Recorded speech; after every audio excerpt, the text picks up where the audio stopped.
my god, it's a Dalek and he's intimidating and he's all blobby and it still looks freaky anyway. Oh, it's Ryan's dad. Oh my god, the Dalek just took something over and he's gonna get into a car and tear ass down the M4. Oh, it's Ryan's dad again. He's selling microwaves. Oh my god, he puts on the armor and he looks all Mad Maxy and it's like a Mad Max Dalek and then, oh look at that, it's so awesome. And then the dad's coming along for the ride and he's bringing the microwave.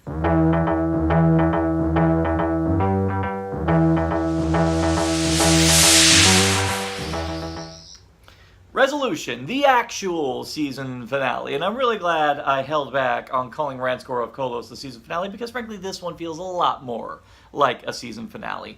And I say that mainly because Ranskor of Kolos, for as much as I enjoyed it, really the only one who had any kind of actual personal stakes and who felt like got any kind of closure of a character arc, it really was only Graham.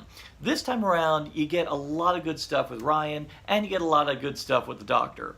And I think the thing I was most looking forward to was pretty much the thing a lot of people were looking forward to, and that is, of course, this Doctor's rite of passage. It has been said in the past that the true test of how an actor is as the Doctor is how you see them in their incarnation face off against the Daleks for the first time. They are the ones that truly catapulted the show to become the legend it became, so it's kind of important that at least once every Doctor get a chance to face off against them. The best stuff in this episode all had to do with the Dalek, and that's saying something because I'm trying to think back. I think this is the first time in a long time that an episode really showcased why we are supposed to be intimidated by the Daleks. I'd probably say Asylum of the Daleks was the last time they really made an effort to try and make us scared of the Daleks. But whereas that one, in order to make that happen, they had to show us insane Daleks, well, more insane. So they had to do something a little extra to give it set nudge. This one, no. They just showed us a different variation on the Dalek and showed that this one has more physical capabilities. The idea of a recon Dalek, it seemed weird at first for me because I'm like going, well, if this one's so badass, why aren't all the other ones engineered that way? But then it occurred to me, a recon Dalek should be reinforced and should have the ability to regenerate itself even after years of hibernation, because if you're going to send one of your own into a hostile alien landscape to screen it and make sure that it's prime cut for invasion, you might want them to soup them up a bit more. So I thought about that. I don't know if it's a cure-all for this rationale, but I'm still going, you know what, I'll take it, because I won't lie, stuff like that really made this particular Dalek a lot more interesting. And I would even say the first time I think a Soul Dalek has had character since the Cult of Skaro. And honestly, because it's a reconnaissance Dalek, and because it's meant to be resourceful in the field, in hostile landscape, it made a lot of sense to me, a lot of things it could do. The fact that it could do a Planet of the Spiders and latch onto someone and take them over, and then use their body to build a new rudimentary Junker Dalek body. I actually thought that the body was kind of cool, especially when you think about the context, when you think about the idea that it's a piecemeal body. You know that it's not going to be a final concept. There's something more intimidating about this thing because it looks like it came from the depths of hell. When it came in, I thought it was going to say, I live, I die, I live again! Would have been actually kind of really cool if it did that. Oh, what a day! What a lovely day! Riding to Valhalla! And even better is that when that Dalek first emerges in that form, it also leads us to a scene that we all wanted to see with Jodie's Doctor, and we get to see it was probably some of the stronger bits of Chibnall's writing in that initial confrontation scene. It felt just the right level of tense, but it also made her Doctor feel just the right level of badass. And even then, there's a little bit beforehand where the Dalek mocks her, and she turns the tables on that Dalek to say, you know what, you're going to laugh, you're going to be a little bitch? Say it to my face. And if you remember my previous reviews, you remember I kept making comparisons to the 8th Doctor with the 13th Doctor. And I can definitely see that more now, because I remember in some of the Big Finish audios, like Blood of the Daleks, which is another favorite of mine, the Doctor stares down a dying Dalek and just chillingly, calls him out saying, you will not be. And I was like, that's the kind of stuff that I was delighted to see Jodie Whittaker do in her version. And I was like, This is the kind of stuff I'm getting excited about. This is the stuff I admittedly wanted to see. The rest of the episode could have been crap, as long as the stuff involving the Doctor and the Dalek was the stuff that was going to be gold. And that's what I got. This episode is not perfect by any stretch of the imagination. Again, poor Yaz. Really, Chibnall, you gotta do something with her. Give her some meat, please. I mean, this is supposed to be an event episode.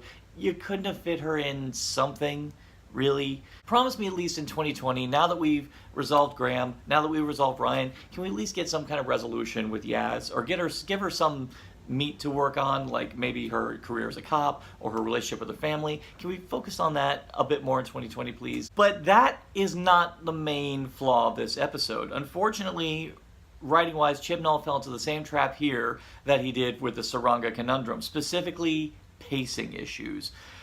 Now, I'm not averse to the idea of us getting some kind of closure on the whole story with Ryan and his dad. This may not have been the episode to do that with. It does tie into the whole New Year's concept. I mean, the episode is called Resolution, and one of the whole points of a new year is that you walk into it with the intention to try and do something better. That's the whole point of a resolution. And I suppose that's where the title derives from, and I suppose that's where the emotional core should be, and I see where he's going with this, and I'm positive in the hands of a much more dexterous writer, someone with a much better grasp of story flow, I feel like this could have really hit some great stuff. But it felt like all of those scenes, in order for those scenes to happen, Chibnall felt the need to take them out of the equation with the A story.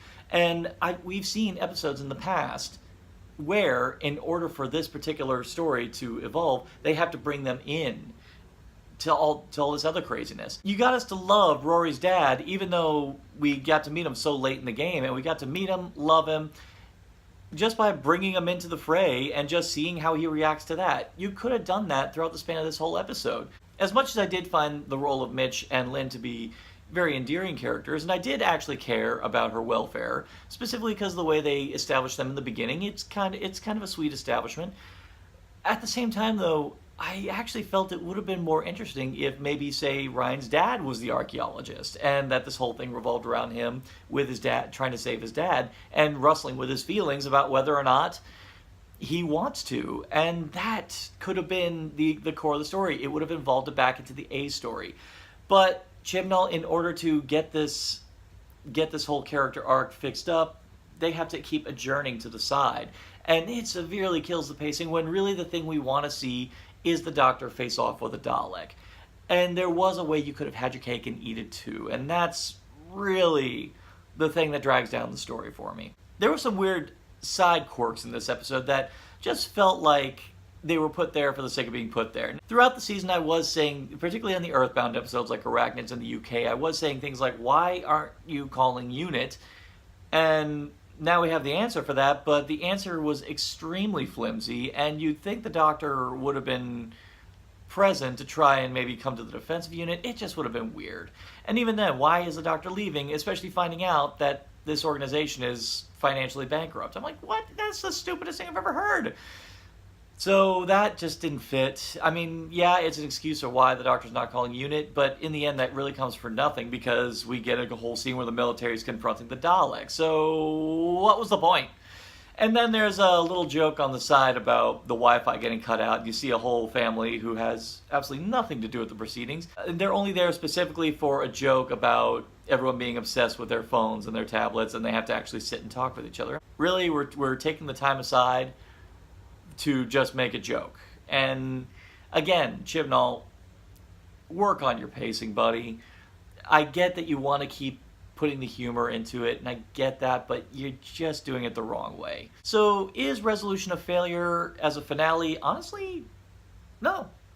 Because everything I wanted to see, particularly when you realize that it's all about the Daleks, and the find out that we're finally going to get to see Jodie's Doctor face off against the Daleks, I got exactly what I wanted. And even for extra measure, we got a little nod to one of my personal favorite Dalek stories from the Classics series. I'm not going to tell you which one, but nevertheless, the resolution of this episode revolves around a resolution from one of the classic episodes.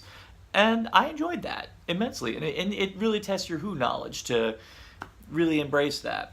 It definitely felt more like a finale for me than Ranskoor Kolos did. But that being said, Chibnall, you still got a lot of growing up to do. It's funny that you're one of those little twerps who was bashing on JNT back in the 80s. Oh yeah, I remember it was you. Cue the footage! It could have been slightly better written. It was also very cliched. It was very routine, running up and down corridors and silly monsters. It was perhaps a little too routine Doctor Who. Yeah, we've never forgotten. So I guess now we should probably just wrap up talking about season 11 in general. Really, I am kind of tickled by this whole season, principally because it was such a mixed bag. Now, normally the term mixed bag usually means that there's goods and negatives, but oddly enough, the negatives of this season are the things that kind of allured me the most, because they're not the kind of cons that that are usually associated with the show in the previous seasons, whether it be the RTD era or the Moffat era. And I suppose they may have added to the novelty of what made this first maiden voyage of Chibnall's run much more distinctive. Because when I saw the first episode, when I saw The Woman Who Fell to Earth, I was immediately taken aback by the fact that this is feeling very different. And the one thing I could say is that the season really kept that up, of feeling different from every season prior. It really feels like a whole brave new path for the show.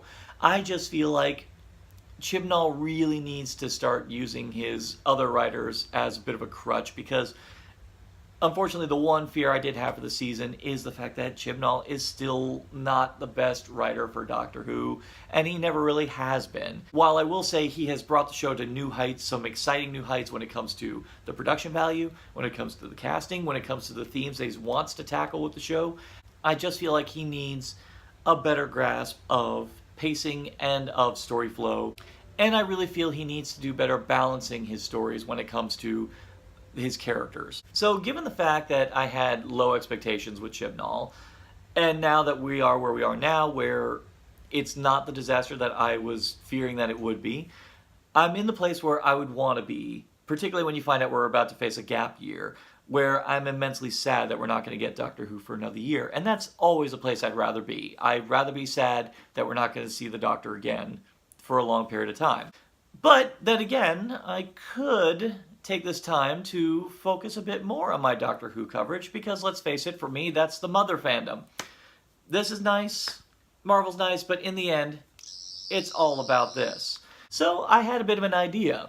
Since I really did have a fun time doing all these episode spotlights, and really I kind of don't want it to end, and because I just enjoy, above all, sharing my love of Doctor Who, I think every now and then, throughout the year, I might do more episode spotlights of just random episodes, or maybe a bit of a pattern. I don't know. Maybe you'll find out. But I think throughout the year, I'm just going to do more episode spotlights. I hope this idea tickles you as much as it tickles me to the notion of being able to do them. So, if you like it, leave it all in the comments below. So, for more content on Narcotic Casserole, simply like, share, subscribe, click. Thou shalt be served.